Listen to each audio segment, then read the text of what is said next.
সময়টা তখন 2022।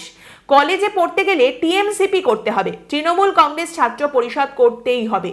এক ছাত্র অস্বীকার করেন, তিনি তৃণমূল কংগ্রেস ছাত্র পরিষদ করতে চাননি বলে কলেজে তাকে মারধর করা হয় এবং সেই ছাত্রের অভিযোগ শুধুমাত্র তাকে নয়, তার বাবা মাকেও হেনস্থার সম্মুখীন হতে হয়েছে, মারধরের মুখে পড়তে হয়েছে। ওই ছাত্রকে মারধর করা হলে তিনি কসবা থানায় গিয়ে অভিযোগ করেন। থানার তরফ থেকে তাকে বলা হয় তিনি যেন সবটা মিটমাট করে নেন। এরপর সেই ছাত্র কলেজে ফিরে আসার পর গভর্নিং বডির মাথা অশোক দেবের সামনে তাকে আবার মারধর করা হয়েছে, এই অভিযোগ করেন ওই ছাত্র।